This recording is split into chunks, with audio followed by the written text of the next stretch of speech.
Here, we get something to drink in here. God, looks like a slow afternoon. Yeah, I guess everyone must be at aerobics, huh? Yeah. No, that was a really, really great movie you took me to see. So, are you glad I talked you into coming with me? Yeah. I just wish that Marty could have been there, you know, not being out of town, but she'd have really loved those mountain scenes. Oh, yeah. Yeah, they were pretty amazing. The only thing I didn't like, though, is that every other cop was either on the take or a low-life jerk with no ethics whatsoever. Yeah, well, I guess being a cop, that must get a little tiresome seeing them portrayed like that, huh? You think I'm being too sensitive? No, it's just me not being a cop. I don't really relate to watching, see how cops are portrayed in movies and stuff like that. Well, maybe you should. Well, okay, I'll tell you what. Next time I see a movie, I will pay attention to how the cops are portrayed. No, I meant maybe you should become a cop. Now, why would I want to do that? Well, for one thing, we could work together.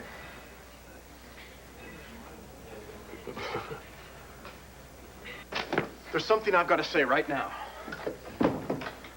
I mean, look, I know that this is a lot sooner than we were thinking, Tina, but I can't hold back anymore. Not an hour, not a day, not a second. Hold back from what? Tina, marry me.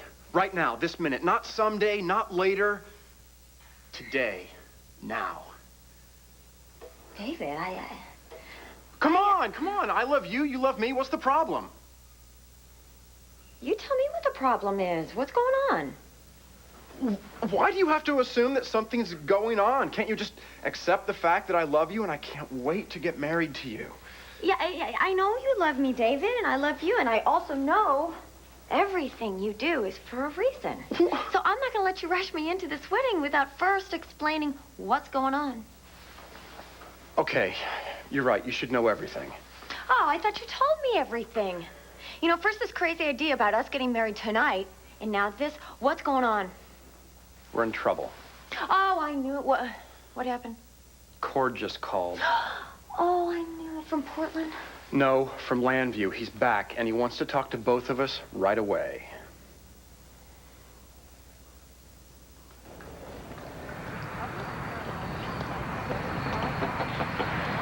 Here you go. So what are you celebrating? My freedom. They had me locked up on some trumped-up charges, but now I'm free as a bird. Great. Mm. How about another? I wish I could. But right now, this bird is flying to Chicago. Business? Yeah, family business. I've got a loved one who's in a heap of trouble, and I want to be there to make sure everything works out just right. I hereby call to order this preliminary hearing on the matter of the state of Illinois versus Henry Gannon. Now, this is a hearing to determine whether the defendant shall be held over for trial in the shooting death on November 12th, 1972 of Francisco Valdez, a security guard at Midwestern University in Chicago, Illinois. Does the district attorney have a copy of the complaint? Yes, I do, Your Honor. I'll just take a moment to review this.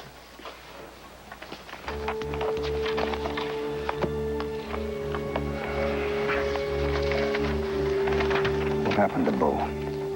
We got a last-minute brainstorm about where RJ might have hidden the original surveillance tape, so we went to go check it out. Yeah, well, he better hurry. It may be the only thing that can get me off the hook here. My problem is, how do I stall for time? Mr. Nicholson, are you ready to present your evidence? I am, Your Honor. Your Honor, I'm sorry. I'm going to ask you to put a halt to these proceedings immediately.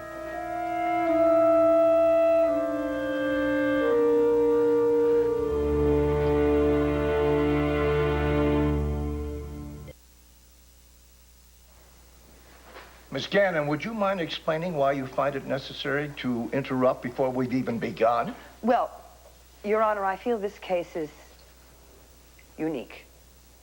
And I feel I must establish the social and political context in which this incident occurred. And if I don't do that, then I feel that a grave injustice will have been committed today on my client. Your Honor, I don't know what the defense is up to, Now, but must come be... on, Mr. Nicholson. I mean, you cannot deny that November 1972 was a time of political turmoil on college campuses all across this country. Yeah, there was a war raging in Vietnam. There were people who felt it was unjust and even illegal. And there were students taking actions everywhere of various kinds. And Henry Gannon and his friends were 4 of those students. They called themselves the Warriors. And they were determined to fight against an unfair and oppressive policy. And so, on November 12th, 1972, they broke into the office of the president of Midwestern University. Their mission, to obtain a secret list of names of African-American student activists that the university had been supplying to the FBI. Your Honor, the issue here has nothing to do with the university's position on campus radicals, nor does it even have to do with the break-in itself. This issue only has to do with murder. An innocent man was shot and killed in that office, and the state has sufficient evidence to indict Mr. Henry Gannon for the murder. Your Honor, in order to serve my client, I feel I must speak out. You have spoken out, Miss Gannon, and I'm sure we've all benefited from the history lesson. The state may now proceed to introduce its evidence. Thank you, Your Honor.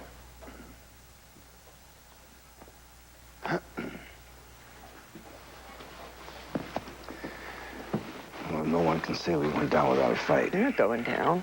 I'm going to stretch this thing out forever if I have to. It won't matter if Bo doesn't find that tape. He will. He has to.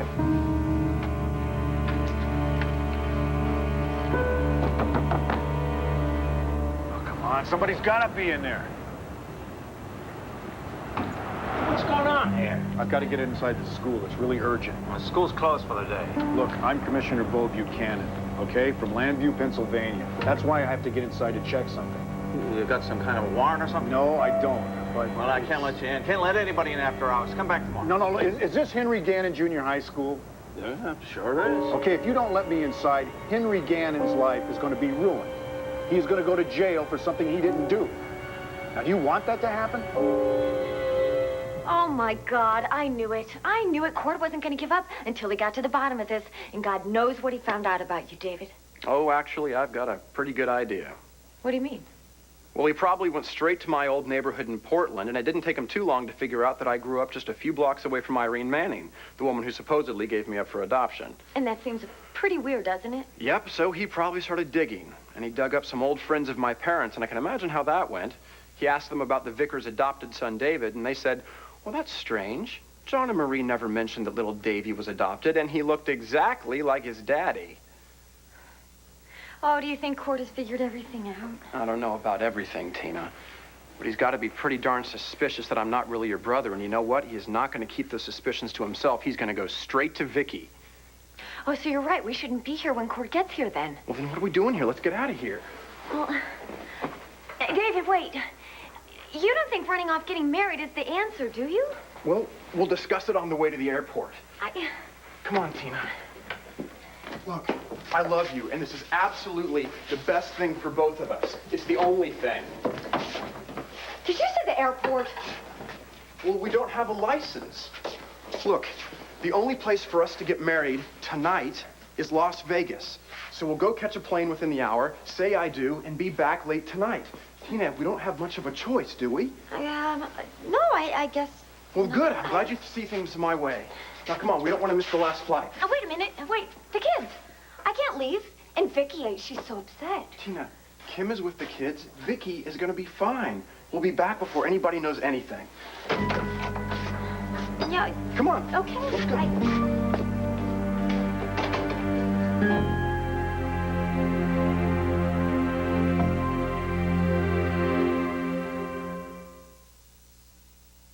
See, you got me pegged all wrong. I am no cop. Don't sell yourself short. You could handle it. Oh, well, now I don't know if I could handle wearing that uniform every day. You get used to it. I doubt it. I can't believe you don't see it. You've got everything it takes to be a great cop. No, you like people, People like you, they trust you. Well, I'm sure it takes a lot more than that to be a good cop. Uh-huh. A cop has to be willing to take action, like the night you helped Rebecca Lewis the night she got attacked. I just did the same thing that anybody else would do. No way. Most people would be afraid to get involved. I mean, besides, you've already got all that MP Merchant Marine experience. What are you getting at? I mean, why do you keep trying to convince me to be a cop? I don't know. I guess I figured if you went through all the police training, you might actually have a chance of beating me at a fair fight one day. Now, is that a challenge, Harrison? Take it any way you want, Moody.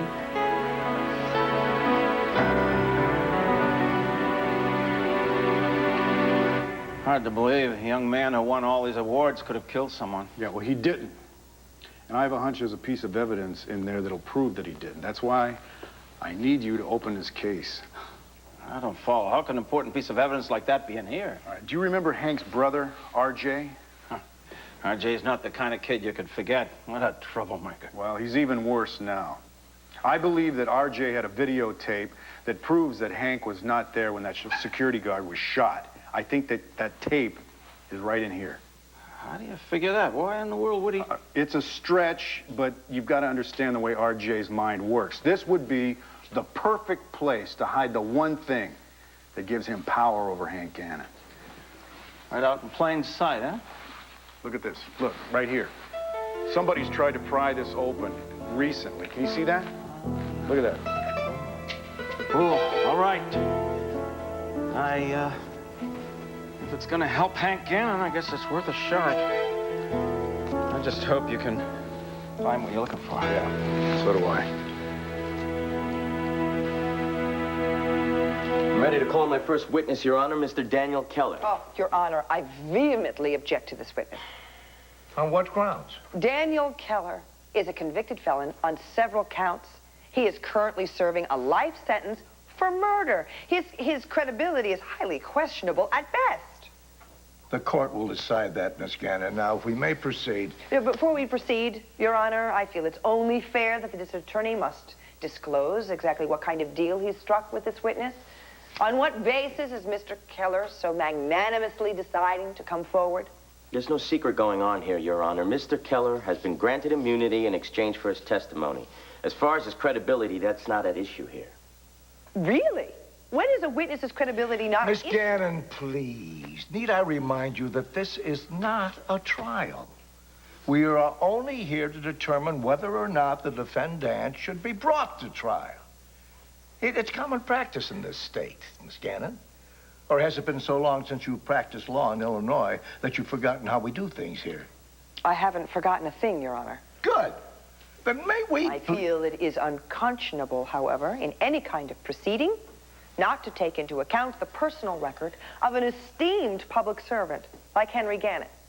I mean, I certainly don't need to remind you of the work that Mr. Gannon has done in this very city, first as a police officer while working his way through law This is absurd. It's obvious that the defense is engaging in some sort of tactic to stall these proceedings. I beg the court to contain Ms. Gannon and allow me to introduce my first witness. Oh, Your Honor, if it please the court... It would please the court if you would refrain from any further interruptions, Miss Gannon. Is that clear? Yes. Yes, it is.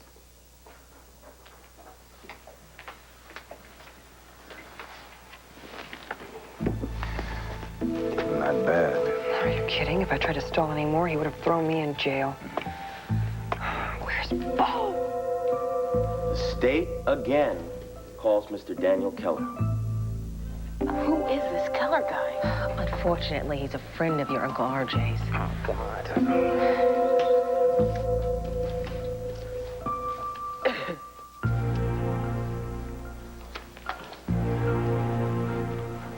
Hey there, old buddy. Long time no see.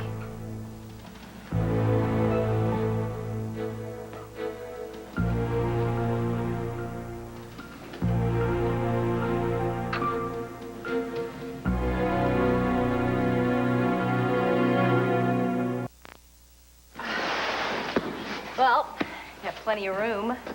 Are you sure you're up for this? No, the question is, are you up for this? Because you remember what happened when we were arm wrestling? One thing has nothing to do with another. Oh, really? Really? There's one thing I learned at the police academy. It says strength and size don't matter so much when it comes to a fair fight. Yeah, you think so? Yeah, I think so. Well, I don't know who told you about, but I think they're full of... How'd you do that? Ah, why don't you get your butt off the mat and I'll show you. All right. Took you by surprise, huh? Actually, yeah, you did. Yeah, see, I told you that size and strength don't matter so much as timing, leverage, and quickness. All right. See, I wait for you to let your guard down, and then I just step into you and I grab your arm like this. Before you can react, I spin you around like this. Right.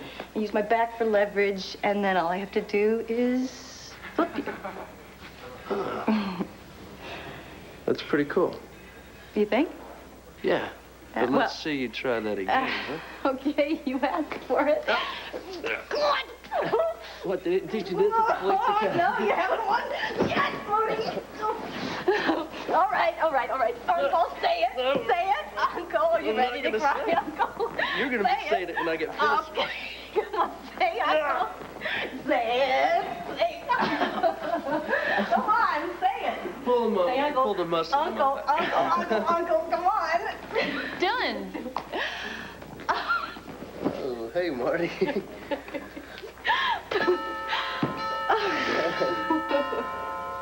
is it?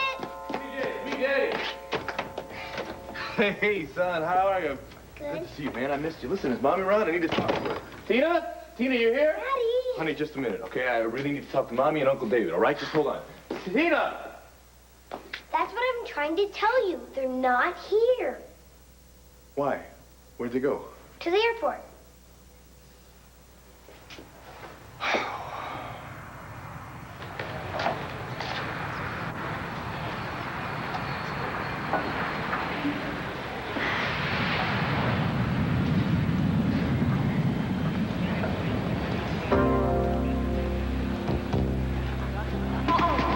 Sorry. Here, Oh. let me... You okay? I'm sorry. No, I know. Fine. I don't know what I was doing anyway. I have to wait for the rest of my luggage. There's more? Can I get you a taxi? Well, I already called a limo. Nice. How was your flight? It's horrible. Turbulence, cranky passengers, screaming kids. I loved it. Excuse me? Well, I'm just so glad to be out in the open that even a flight like that was just like a day at the beach. What have you been doing? You've been crawling around in caves or something?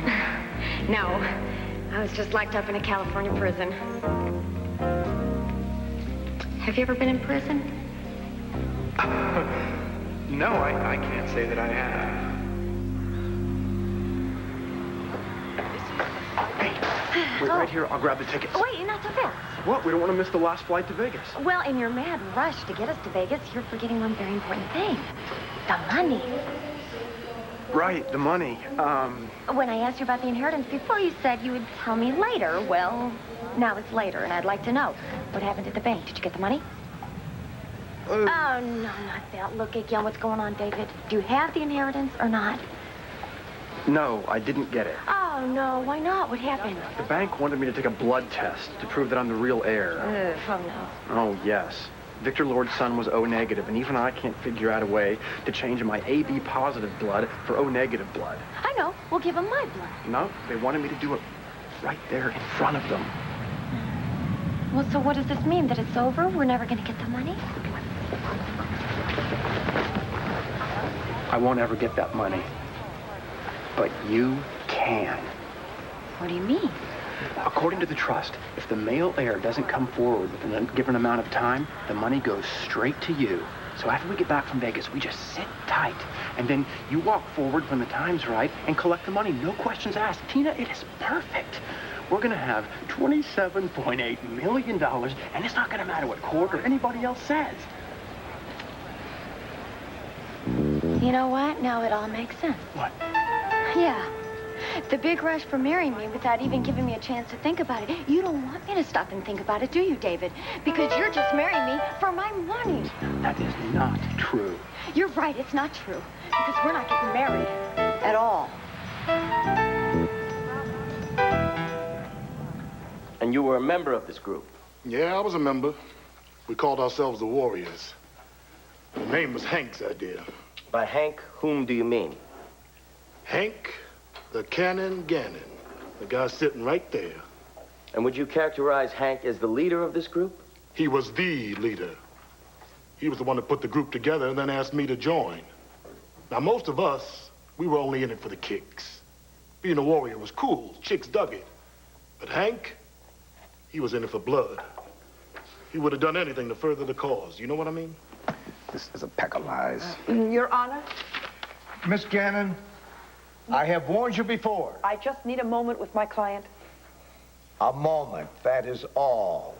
Thank you, Your Honor. I gather none of what he's saying is true. Not one syllable. I didn't start the group. I was no leader. Hell, half the time I had to ask these people what was going on.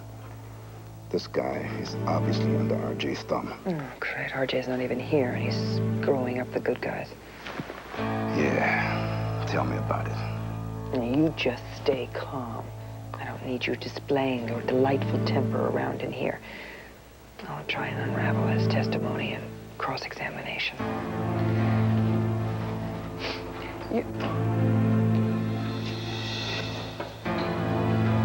Oh, my God.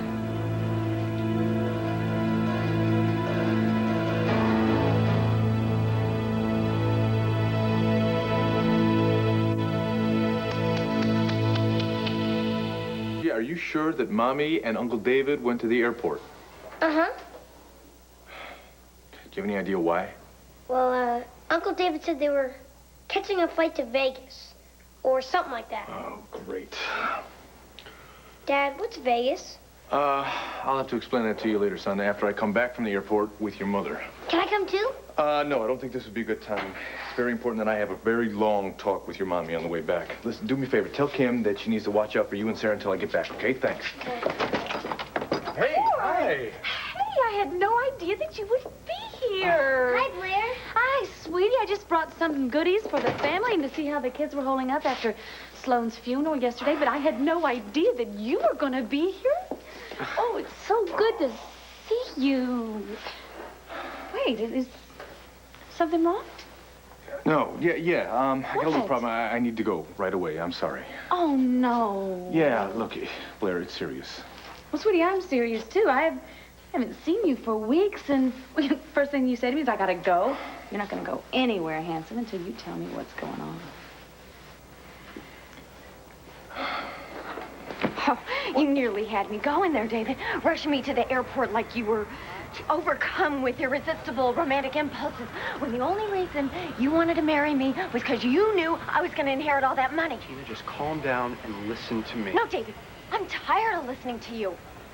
I got an idea. Why don't you go to Vegas by yourself and sit by some slot machine and wait till some woman hits the jackpot? Listen to me. Come here, please. Please come here. Tina, I do love you. I really love you, Tina. Look, I am not going to deny that I want that money, Tina. I really want that money. You know that. That's why I came to Landview in the first place. That inheritance has been my goal for months. You know that, Tina. Ever since I read about Dorian's case, I knew that if I played my cards right, millions would be mine. Played me right. That's what you meant. Look, listen. Before I came here, you were just another obstacle in my path. I admit that. But, Tina, something happened when I came to Landview. Something I never expected. I fell in love with you, Tina. Right at the very first minute. Right here at the airport. In this terminal. You remember, don't you? I do remember. Tina, I knew we were meant to be together. But when I found out who you were, my supposed sister, I realized that I had to stay away from you. Otherwise, I'd ruin my whole plan. But, Tina, I couldn't do it because I loved you too much. I mean, think about it, Tina. How many times did I almost blow my cover just so I could be with you? too many to count. It didn't matter. I loved you, Tina. I still do. I always will.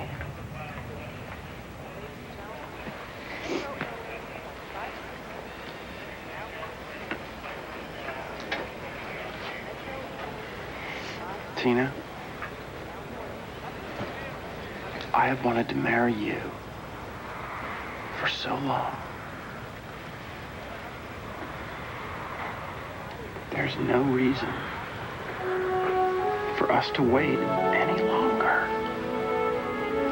Please, Tina, marry me tonight.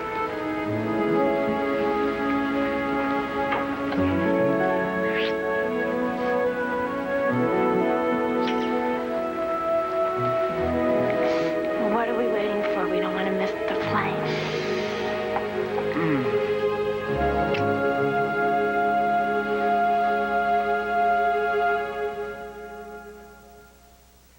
Your Honor, I implore you to remove this man from this courtroom.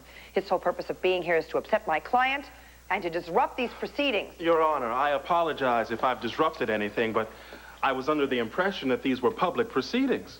Now, no matter what anyone else thinks, I'm only here as a concerned member of the defendant's family. I care what happens to my brother, and I want to be here with him, with the court's permission, of course. You have the court's permission. Your Honor, he's not even... Miss Gannon, I will not warn you again to refrain from these repeated interruptions. Mr. Nicholson? Thank you, Your Honor. Thank you. Now, you said that Mr. Hank Gannon, that it was his idea to break into the president's office. What was the alleged purpose of that break-in? Well, I thought it was to find that list and then get out of there. Did anything else happen to make you think there was more to it? Well, as soon as we got in there, Gannon and the other guys started tearing the place upside down, wrecking it. I mean, they were doing more than looking for something. They were really into it. They wanted to destroy the place. Knocking over file cabinets, smashing furniture. You know, I tried to stop them, but they were too riled up, especially Gannon. And then what happened? Well, the security guard must have heard us, because the next thing I know, he's in the room. And then Gannon pulled out a gun. And tell the court what happened next.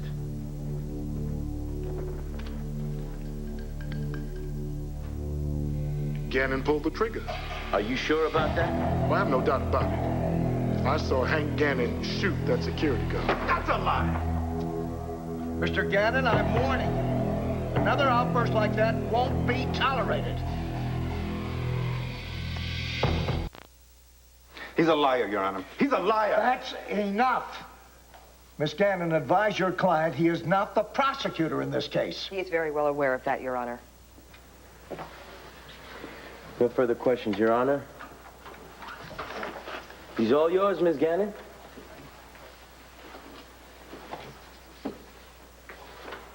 Mr. Keller, you seem very confident of your recollections of November 12th, 1972. It's hard to forget a night like that. I would imagine. So what time was it that you broke into the president's office? I told you, it was at night. Ah, nighttime. Right. Could you be more specific? 9 o'clock? 10 o'clock? I don't know. It was late. We weren't exactly thinking about the time. Oh, I see. Then could you describe the vehicle that you used to drive to the president's office for us, please? A car. What kind of a car? Was it a large car? A small car? An old car? A new car? I don't know exactly, okay? Okay, all right. I see. Well, then, surely you can remember what the president's office looked like. Would you mind describing that for us? Objection, Your Honor. What's the relevance? Your Honor, this witness claims to remember some aspects of that night. I merely want to see how accurate his memory is. I'll allow it. Thank you, Your Honor. Could you please describe the presidential office for us? It looked like an office. Well, come on, Mr. Keller. I'm sure you can do better than that. What color were the walls? Carpeting? You said furniture was smashed. What kind of furniture? Look, I don't remember all the stupid details. We're talking about a long time ago. That's right, Mr. Keller. We're talking about a very long time ago. So long ago, in fact, that you could forget one basic fact. That Henry Gannon was not even in that room when the gun went off.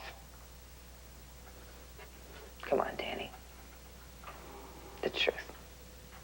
Did you honestly see Hank Gannon shoot that guard?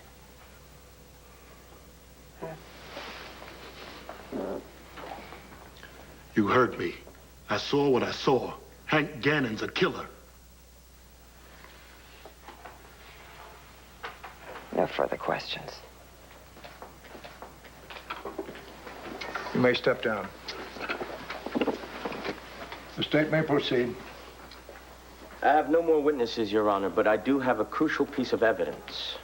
A copy of a Midwestern University surveillance tape from November 12th, 1972, taken by the Warriors at the scene and retained by Mr. Daniel Keller. Your Honor, when you view this tape, you will see the events from that night unfold from the moment Mr. Gannon and the others enter the office all the way through to the shooting. Now, the gunman, Mr. Gannon, is not in view at the time the shooting occurs, but we do have the witness's testimony. Your Honor, I object to this tape. I have an expert witness that will prove that that tape is doctored. As you are well aware, Miss Gannon, you will have every opportunity to bring forth all the witnesses you like if and when this case goes to trial. May I have the tape, please? Now we'll take a short recess. Your Honor, this tape is false. I have It cannot warned be you allowed in several evidence. times, Miss Gannon. All right, yes, I know, Your Honor, but I feel that it is my duty to at least ask for one last request from my client. If this is another stall tactic... No, I only have to say one thing. Your Honor, if this case does go to trial, I'm confident that my client would be ultimately vindicated. But nevertheless, there's trauma and turmoil and character assassinations that accompany all kinds of murder trials. And that would be detrimental to my client. A man who has dedicated his life and his career to upholding the law. I urge you to consider this case in light of Mr. Gannon's life as a public servant, and to consider it with compassion and leniency. I assure you, Miss Gannon, I will consider all the facts. This hearing is now in recess until such time that I have examined the evidence. Gave it my best shot. Oh, you sure did. And you were right about one thing. It would be a shame if this case ever went to trial. Get out of my face, RJ. Oh, now don't worry, bruh. No matter what happens, you'll always be number one in my book.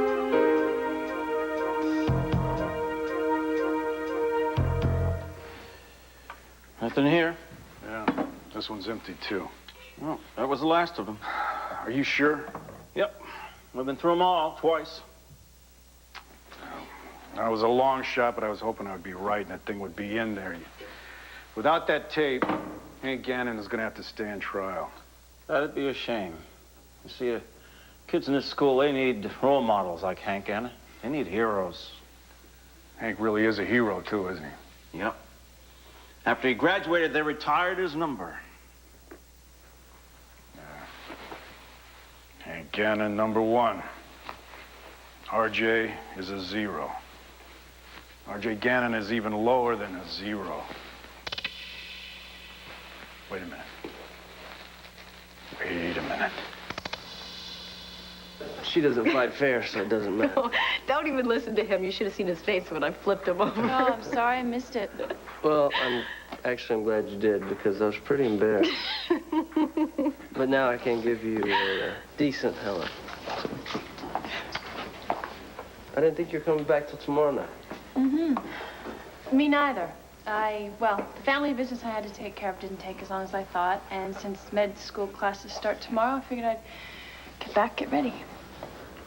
So that's the only reason you came back, huh? This is for early school stuff. No, there was one other thing. Oh, that's right. I wanted to see you. I missed you. Me too.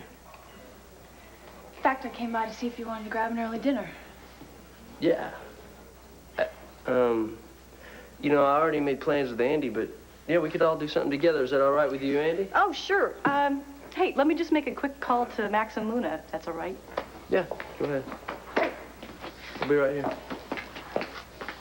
Well, now I can really give you a welcome, huh?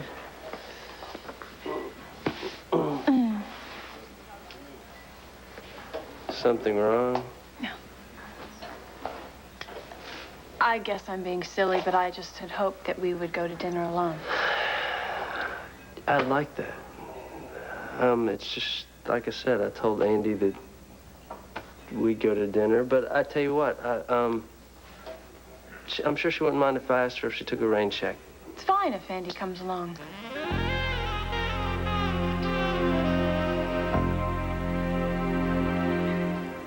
I know that you're upset right now, and I don't blame you, but the trouble is I gotta go. I just don't have time to get into this. Well, Cord, can you at least tell me why you don't have the time, please? I have to go keep Tina from making a huge mistake. Tina, well, I should have figured. No wonder you want to rush out of here like a bad one. So, Tina is in trouble, huh? So you're going to get on your big horse and go right off to rescue her? Please, can we discuss this later, You know, please? did it ever occur to you, Cord, that I might need you too? I have not seen you. I have not seen you for a week, and I just want to look at you and tell you about Meldor, about us, and about how we went skating. I need you to. And I want to talk about all those things. I do. I will be right back. I promise.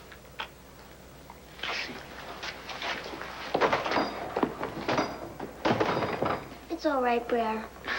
He'll be back soon. He told me to. I know. Why, sweetie, how are you? I just came by to see how you guys were doing and how your trip to Tidewater went. It was pretty sad. Blair? Oh, yeah? Are you sad about Sloan, too? Yeah, sure, sweetie, I am. Why do you ask? 'Cause you look like you're about to cry.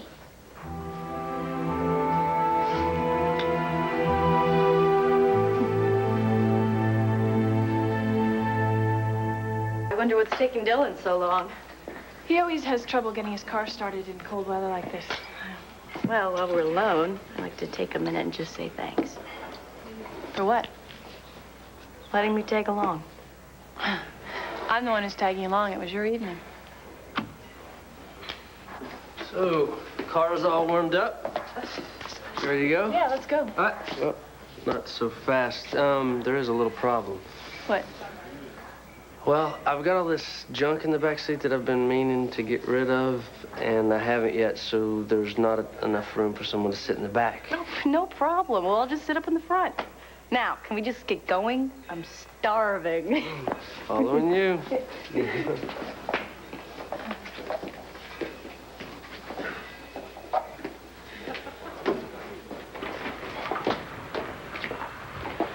Excuse me, has that last flight for Vegas left yet? Yeah, took off 5 minutes ago. There's another flight tomorrow morning, 9 a.m. Listen, this is an emergency. Could you tell me if my wife, Tina Lord Roberts, was on that flight? Oh, we don't usually give out that information, sir. Please, it's an emergency. It's one of my kids. Yes, Mrs. Roberts is on that flight. She's traveling with a Mr. David Vickers. If that judge has eyes and ears, he knows Danny Keller was lying. It's true. The judge could throw out the case right now. Wish Bill would have come back. And listen, we'll just have to take what comes. You think you've won, don't you? I didn't say a word. You don't have to. But that smile's gonna disappear off your face so fast because you're not gonna win this time. Rachel, baby. Now, you listen to me. I've been through plenty of these hearings. I know the way this is going. You better prepare yourself for the worst.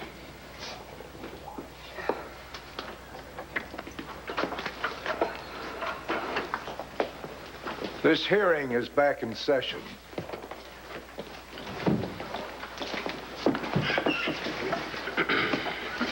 I have viewed the tape and considered all the other evidence. Your Honor, hold it.